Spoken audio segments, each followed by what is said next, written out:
임플란트를 몇 개를 심어야 될까요? 내가 치아를 회복해야 되는데 내가 없는 치아 개수만큼 임플란트를 꼭 심어야 되는 걸까요? 이런 부분이 이제 상당히 많은 분들이 물어보시는 질문입니다. 그래서 오늘은 임플란트를 몇 개를 심어야 되는지에 대한 정답을 알려드려 보도록 하겠습니다. 임플란트를 어디에 몇 개를 어떻게 심을 것인지, 이걸 이제 임플란트 치료 계획이라고 말을 할 수 있는데, 임플란트 치료 계획을 사실 따질 때는 치과 의사들이 고려하는 요소가 상당히 많습니다.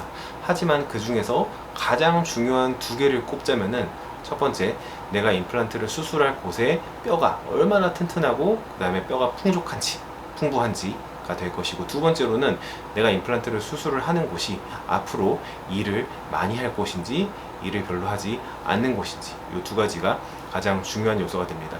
첫 번째로 뼈가 튼튼한지 많은지에 대해서 한번 이야기를 해봅시다. 우리가 기본적으로 위턱뼈와 아래턱뼈를 비교해 봤을 때 위턱이 아래턱뼈보다 좀 무릅니다. 뼈가 좀 단단하지 못하고 무르고, 또 한 가지, 이 위턱뼈에는 상악동이라는 공간이 존재하기 때문에 위턱뼈가 아래턱뼈보다 그 뼈의 양도 더 적은 경우가 많습니다. 따라서 위턱뼈에 그렇게 뼈가 약하고 적은 곳에 수술을 한다면은 아무래도 임플란트를 튼튼하게 쓰시려면은 임플란트 개수가 많은 것이 우리한테 유리하겠죠.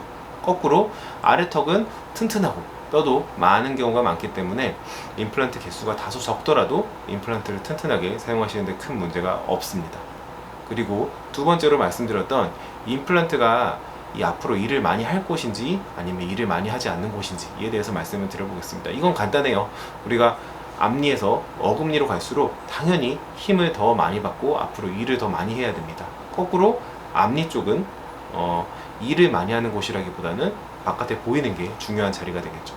따라서 어금니 쪽을 수술하신다면은 아무래도 임플란트 개수가 많이 필요할 것이고, 앞니 쪽을 수술하신다면은 임플란트 개수가 다소 적어도 큰 문제가 없습니다. 그러면은 이 내용들을 가지고 정리를 한번 해보죠.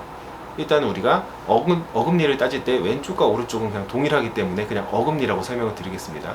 어금니라는 것은 우리가 치아 번호로는 4번, 5번, 6번, 7번, 앞에 작은 어금니 2개, 큰 어금니 2개, 총 4개를 우리가 어금니라고 부르게 됩니다.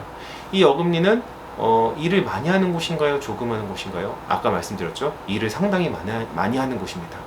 따라서 임플란트 개수가 기본적으로 많아야 합니다. 자, 위턱과 아래턱을 나눠서 설명을 드려볼게요.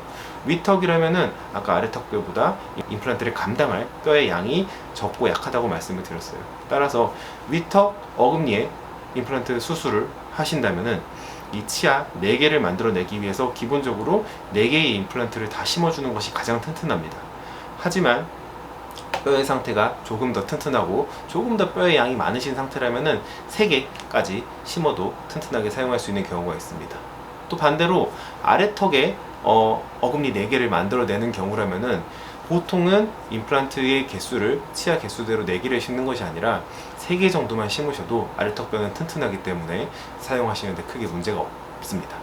그리고 앞니로 넘어와 볼까요? 앞니 같은 경우에는 아까 말씀드린 것처럼 일을 많이 하는 곳이 아니라 바깥에서 보이는 게 중요한 자리죠. 그렇기 때문에 우리가 치아 번호로는 1, 2, 3번, 1, 2, 3번 양쪽 6개의 치아를 앞니라고 부르는데, 이 6개의 치아를 회복하기 위해서 위턱이라면은 3개의 기둥만 심으셔도 일하는데 전혀 무리가 없습니다. 근데 아래턱뼈는 더 단단하다고 말씀드렸죠. 그렇기 때문에 아래쪽 앞니 6개의 치아를 회복하기 위해서는 기둥이 단 2개만 들어가도 전혀 문제없이 사용하실 수가 있게 됩니다. 근데 제가 지금 말씀드린 개수는 사실 정해진 정답이 아니라 일반적인 가이드라인이라고 생각을 하셔야 돼요. 환자분들의 그 부분의 뼈 상태에 따라서 당연히 심리 개수는 조금씩 달라집니다.